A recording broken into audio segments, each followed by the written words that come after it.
Hello. Today I'm looking at just a phrase, really, a very famous phrase, but just that Jesus said. It's always lovely to go to the words of Jesus. And it's in Matthew 7, verse 12, and also in Luke 6, verse 31. So in both instances of this phrase, they're in a slightly different context. In the Sermon on the Mount, we talked about it a few days ago, when it says about asking and seeking and knocking, and men giving their children good things, rather than if your child asked you for bread, you wouldn't give him a stone.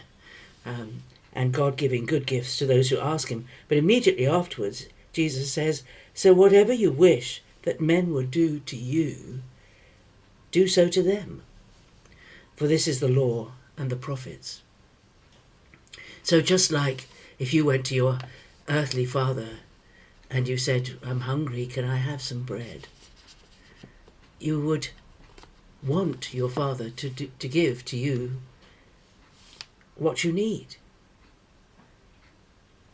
And following on from the verse, it goes on to say, enter by the narrow gate, for the gate is wide and the way is easy that leads to destruction, and those who enter by it are many.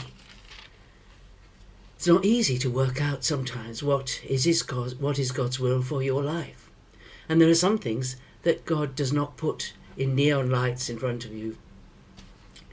If somebody needs something, and you see that they need it, and something in your heart says, well, I haven't got time, I'm busy, I'm already late. It usually is when you're late that something happens. The phone goes just as you're about to leave the house, and your first instinct is to go. But what if it's somebody who needs help?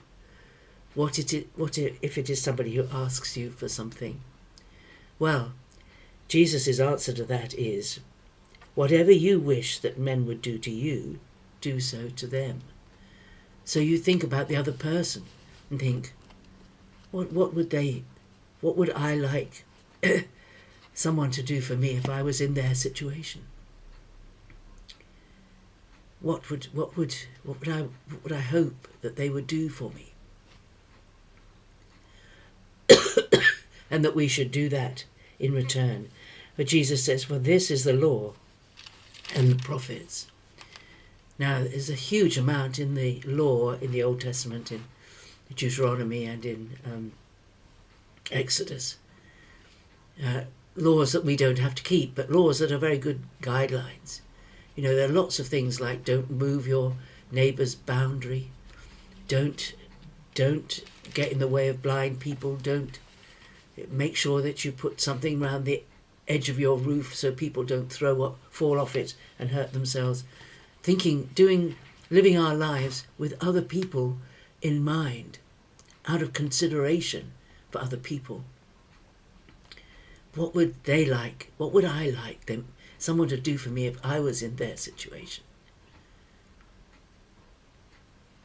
And then in Luke 6, Jesus says, as you wish that men would do to you, do so to them.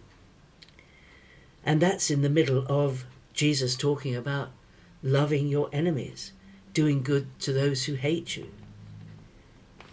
To him who strikes you on the cheek, offer him the other also.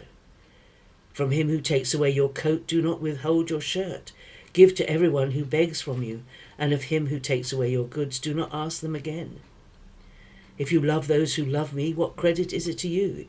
Even sinners love those who love them. But if you do good to those who do good to you, what credit is it to you? For even sinners do the same. If you lend from whom you hope to receive, what credit is it to you? Love your enemies, do good and lend, expecting nothing in return. That's a huge ask. But what Jesus is saying is, my way is difficult. It's narrow. It's not easy. It's not easy to give to an ungrateful person.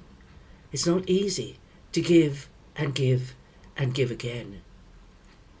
It's not easy to have been hurt by someone and allow them another opportunity to hurt you. It's not easy. It's not easy to respond to someone who's been unpleasant or unkind or even cruel to you with love and acceptance and a willingness to help them when the tables turn and they are in trouble. It's not easy to give, not expecting anything in return. You know, the scripture tells us that in many places that when you give, you will receive back. When you give to the kingdom, when you give to God's work, not expecting anything in return, the scripture does say that God will repay. God will be no man's debtor, and God will give you. If you give with a cheerful heart and generous mind, you will always have enough to give again and again and again. And to do good to those who are your enemies, and not to look for a return. This is something that's really hard. It's a really hard standard. And this time of the year we have this thing, it comes up every year, you know. If someone gives me a gift for Christmas, I'd better give them something back. They'll expect me to give them something back. You know, lots of us do that. You know, if we send cards to all the people we want to send cards to, and then we get cards from people who we haven't got on our list, what do? We go home, we write a card, and we give it to them. We find it very difficult to give and not receive something in return. Even when we give to charities, you know, if you see a charity box, you know, a lot of people will put into a charity box not expecting it, but there are quite a few charities here in the UK where there's a pin with the name on that you give some, and you get a pin to show that you've given. Well, that's your reward. People will look at you and say, "Oh, she gave to the lifeboat charity. Good for her." Well, that's your reward. We give because God gives. Because God gives. That's what it says in this Luke's passage.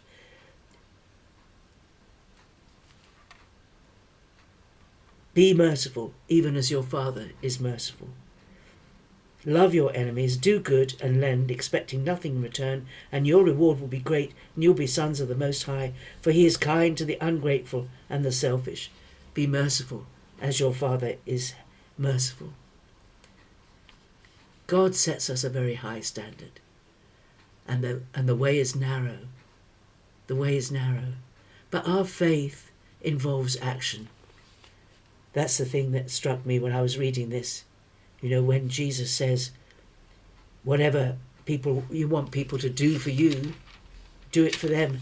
This is not about mind attitude. Well, it starts there, but it's about doing. It's about doing. Jesus doesn't say, as you wish that men think about you, think about them. No, he says, as you wish that others would do to you, do so to them. It's active. It's a doing thing. It starts in the mind, yes, but it is a doing thing, and it shows in our actions and what we do. It's not just how we think about people. We can sit at home and think nice thoughts all day long, and it won't make any difference to anybody's life.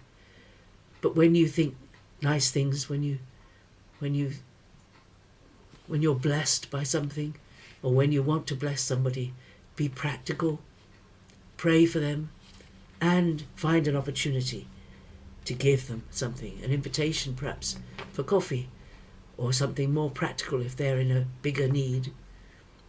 Do for them what you wish that they would do for you, because God is generous and he gives, not expecting anything in return. But how wonderful when we can return to him and give him thanks and imitate his actions and his generosity in our lives. Have a great day. God bless you. Bye-bye.